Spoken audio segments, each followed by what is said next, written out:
چلنے میں ان کو آسانی کی، وہ بات الگ ہے، خلود فی النار تو ہیں ہی، وہ ہمیشہ ہمیشہ کے لیے جہنم میں تو ہیں ہی، لیکن جب وہ چلیں گے چلنے میں ان کو آسانی ہوگی، عذاب الگ ہے لیکن چلنے میں کوئی پریشانی نہیں ہوگی۔ فرمایا جو سود کھانے والا ہے اس کے پیٹ کو قیامت کے لیے اتنا بڑا کر دیا جائے گا کہ وہ چل نہیں پائے گا پاؤں سے، وہ پیٹ کے بل گھسیٹ گھسیٹ کی طرف چلا جائے گا، پیٹ کے بل گھسیٹتا ہوا میدان محشر میں چلا جائے گا۔ وہ لوگ جو سود کھانے والے ہیں آج تو دنیا میں چھپ کر وہ پیٹ پال لیں گے، لیکن جب میدان محشر ہوگا ساری پول کھل جائے گی، پیٹ جب بڑھ جائے گا تو جس کو نہیں بھی پتا اس کو بھی پتا چل جائے گا یہ وہ بندہ جا رہا ہے جو دنیا میں سود کھانے والا جو ہے سوئے بڑی ضروری گلا۔ اور میں آپ کو بتاؤں گا، اب آپ نے بعد میں سوال بھی کرنا ہے، بچے کی شادی ہے لون لینا پڑے گا، بچے کی شادی ہے مجھے سب قرض نہیں دیتا، یہ سارے معاملات ایک راستہ آپ کے لیے نکالیں گے، لیکن پہلے سود کی حرمت پر تو آپ توجہ کے ساتھ سماعت کریں کہ سود کیا بری شے ہے۔ فرمایا لا یقومون، یہ کھڑے نہیں ہو سکیں گے مگر اس طریقے سے کہ جس کو شیطان نے چھو کر اس کے ہوش باختہ کر دیے ہوں، اس طریقے سے اس کی حالت ہوئی۔ اور اس آیت کریمہ سے ایک بات اور ثابت ہوئی، آج جو لوگ کہتے ہیں جناب یہ جن کیا شے ہے، یہ ویسے ڈرامے کرتے ہیں، کسی پر جن آ جائے اس پر اثرات ہو جائے، لوگ کیا کہتے ہیں جناب یہ ویسے ڈرامے کرتا ہے، جن کیا شے ہے۔ تو ان کو عبرت حاصل کرنی چاہیے کہ رب کے قرآن سے بڑی کوئی کتاب نہیں۔ رب کے قرآن نے فرمایا جس طریقے سے شیطان دنیا میں تمہیں چھو کر اس کے اثرات تمہارے اوپر مرتب ہوتے ہیں، اسی طریقے سے سود خور کی حالت ہوگی، پتہ چلا شیطان کے اثرات مرتب ہوتے ہیں۔ اگر شیطان کے اثرات مرتب نہ ہوتے تو پھر حدیث پاک کا کیا ہوگا کہ آپ کریم صلی اللہ علیہ وسلم نے ارشاد فرمایا لوگوں جب سورج نکلنے کا وقت ہو، جب سورج ڈوبنے کا وقت ہو، ایسے عالم میں اپنے بچوں کو باہر نہ نکالا کرو گھر سے۔ کیوں؟ اس لیے کہ آپ کو معلوم ہے حدیث پاک میں آتا ہے شیطان جب سورج نکلتا ہے اور سورج ڈوبتا ہے، وہ سورج نکلنے اور ڈوبنے کے وقت شیطان کے دو سینگوں کے درمیان ہی سورج نکلتا اور ڈوبتا ہے۔ ایسے عالم میں حکم بھی یہ ہے کہ آپ نے کوئی عبادت نہیں کرنی ہے، یہاں تک کہ قرآن کی تلاوت بھی منع ہے۔ کیوں؟ اس لیے کہ یہ مشابہت ہو جائے گی، ہم بندگی خدا کی کرتے ہیں تو شیطان اپنے سینگ کو سورج کے سامنے رکھتا ہے اور کہتا ہے دیکھو یہ بندہ سجدہ کر رہا ہے، مجھے کر رہا ہے۔ حدیث پاک میں ممانعت فرما گئی کہ کوئی بھی بندہ سورج نکلنے کے وقت، سورج ڈوبنے کے وقت کوئی سجدہ نہیں کرے گا، قرآن کی تلاوت نہیں کرے گا، کیونکہ شیطان ہمارا دشمن جو ہے۔ تو اس وقت میں ان اوقات میں سرکار نے فرمایا اپنے بچوں کو باہر نہ نکالو، اس لیے کہ شیطان کے اثرات مرتب ہو گئے۔ آپ کی سبحان اللہ کی بات پچھلی بار گیلا سی کرنا پنکھا نہیں، آج پنکھے بھی ہے لیکن سستی جاتا ہے۔ پھر حدیث پاک، اس حدیث پاک کا کیا ہوگا کہ جس حدیث پاک میں سرکار نے فرمایا زیادہ دیر رات جب گزر جائے تو تنہا سفر نہ کرو، اس لیے کہ وہ جنات کے نکلنے کی جگہ ہوتی ہے، وقت ہوتا ہے، اگر وہ تمہارا سامنا کر دیں گے ان کے اثرات تمہارے اوپر مرتب ہو جائیں۔ پھر اس حدیث پاک کا کیا مطلب ہوگا کہ کریم آقا صلی اللہ علیہ وسلم نے ارشاد فرمایا کوئی بھی سوراخ میں نہ پیشاب کرے گا نہ پخانہ کرے گا۔ کیوں؟ اس لیے کہ ہو سکتا ہے سوراخ میں یا تو سانپ ہو یا بچھو ہو یا کم سے کم جنات رہنے والے ہوں۔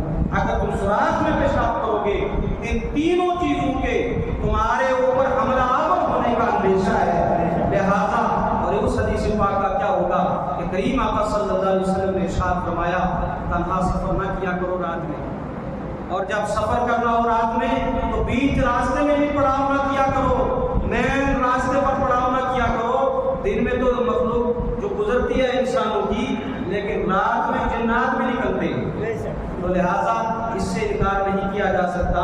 شیطان کی جو اثرات ہیں وہ انسان پر مرتب ہوتے ہیں، جو ہے قرآن پاک نے فرمایا کما یقوم الذی یتخبطہ الشیطان من المس ذلک بانہم قالوا، یہ ان کی حالت اس لیے ہوگی اس لیے کہ انہوں نے کہا انما البیع مثل الربا، کہ بے شک بیع و شراء بھی تو ربا کی سود کی طرح ہے، تو لہٰذا ہم یہ سود کیوں نہ کریں، کیونکہ وہ کفار کہا کرتے تھے۔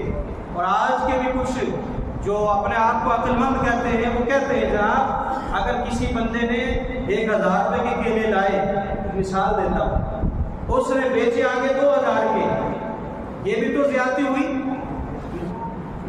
لہٰذا جہاں یہاں زیادتی سے منافع جائز تو ادھر ہم نے 1 لاکھ دیا اس میں 1.5 لاکھ لینا جو ہے یہ کہاں کا انصاف ہے؟ اسی کا رد فرمایا قرآن پاک نے۔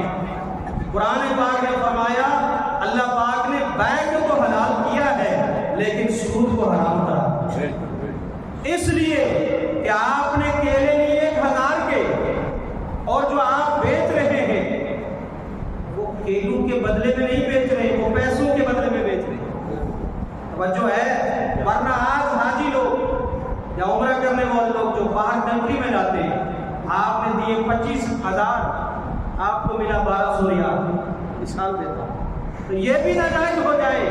فرمائے یہ نہیں، اس لیے کہ یہاں پر آپ نوٹ کے بدلے میں جو دوسری کرنسی خرید رہے ہیں یہ ناجائز نہیں، ناجائز یہ ہے کہ آپ نے 1 لاکھ انڈین روپے دیے، اسی انڈین روپے کے آپ نے 1 لاکھ کے اوپر 10,000 لے لیے، تو چونکہ یہ دونوں کی جنس ایک ہے یہ حرام، یہ کیا ہے؟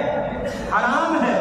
اور قرآن پاک نے فرمایا فَمَنْ جَاءَهُ مَوْعِظَةٌ مِّن رَّبِّهِ فَانْتَهَىٰ، جس کے پاس اللہ کی نصیحت آ گئی وہ باز رہا، یہ اللہ کا حکم جس تک پہنچ گیا وہ اس سے سود سے باز رہا، فَلَهُ مَا سَلَفَ، اور جو حکم سود سے پہلے صحابہ کرام نے لیا تھا قرآن پاک نے فرمایا وہ ان کا معاملہ اللہ کے سپرد ہے، اللہ پاک ان کو معاف فرمائے گا، کیونکہ حکم شرع نازل ہونے سے پہلے جو معاملات ہوئے وہ سارے کے سارے معاف تھے۔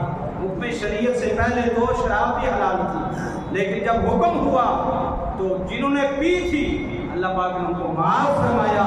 تو سود جو معاملہ پہلے ہو گیا اس کی کوئی دلیل نہیں دے سکتا۔ قرآن پاک نے فرمایا وَأَمْرُهُ إِلَى اللَّهِ، اس کا معاملہ اللہ کی طرف ہے۔ وَمَنْ عَادَ، اور جو لوٹ کر آیا، یعنی کہ جو اس ناجائز کام کو پھر دوبارہ سے کرنے لگا، فَأُولَٰئِكَ أَصْحَابُ النَّارِ، یہی لوگ جہنم والے ہیں، ہم فیہا خالدون، اور یہ جہنم میں ہمیشہ ہمیشہ رہنے والے۔ لہذا آج کی اس محفل پاک میں بہت سارے باتوں کو آپ کے سامنے اجاگر کروں گا کہ جناب والا یہ بینک والا مسئلہ بھی اسی میں آیا تھا، جو ہم بینکوں میں سیونگ اکاؤنٹ ہے ہمارے یا LIC ہے، اسی طریقے سے بہت سارے فکس ڈپازٹ ہے، بہت سارے جو ہمارے یہ پیسے ہوتے ہیں ایک پر ہمیں حکومت اس کا دگنا یا تگنا یا انٹرسٹ کے ساتھ دیتی ہے، کیا یہ جائز ہے یا نہیں؟ یہی بات ہے جی، لیکن نیند نہ آئے تو میں یہ مسئلہ بھی آپ کے سامنے حدیث سے بات سن لیں۔ داری سے سنے بڑے قیمتی موتی مفتی صاحب گھیر رہے ہیں، نعرہ رسالت یا رسول اللہ، اسلام عالم کی زندہ باد۔ یاد رکھیں جو سود ہوتا ہے وہ مسلم اور مسلم کے درمیان ہوتا ہے۔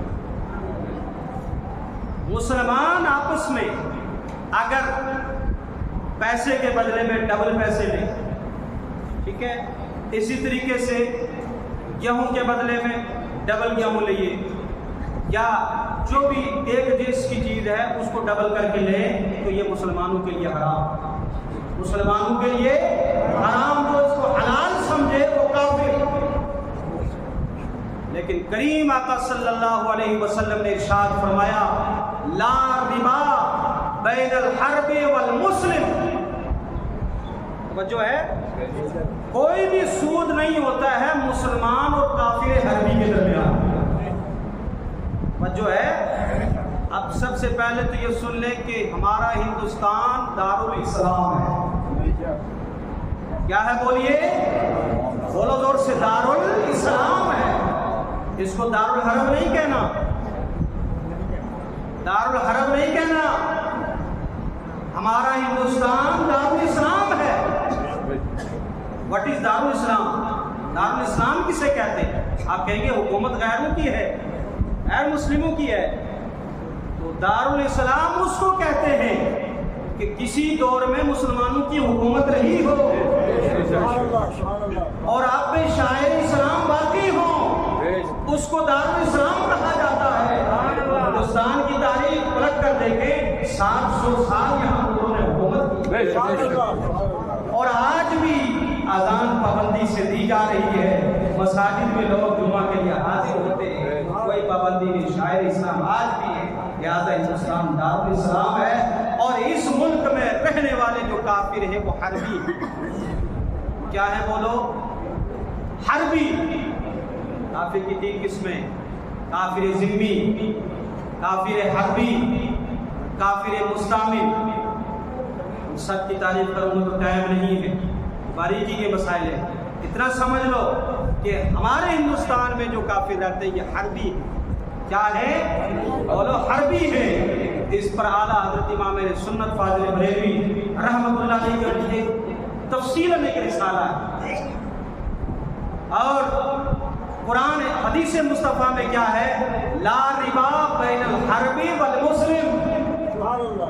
سبحان اللہ۔ یہ جو سود کا معاملہ ہے یہ مسلمان کے درمیان ہے، اگر مسلمان کے حربی کے ساتھ معاملہ ہو تو یہ کوئی ربا اور سود نہیں ہے۔ ہندوستان کے جتنے بھی بینک ہیں، چاہے وہ LIC ہو، چاہے وہ فکس ڈپازٹ کا معاملات ہوں، یہ سارے کے سارے بل واسطہ یا بلا واسطہ کفار کی ماتحت چل رہے ہیں، کفار کے ماتحت چل رہے ہیں۔ لہٰذا ہندوستان کے اندر جو بینک آپ کو منافع دے آپ اس کو اپنے لیے استعمال کر سکتے ہیں، حدیث مصطفیٰ صلی اللہ علیہ وسلم کی گوشت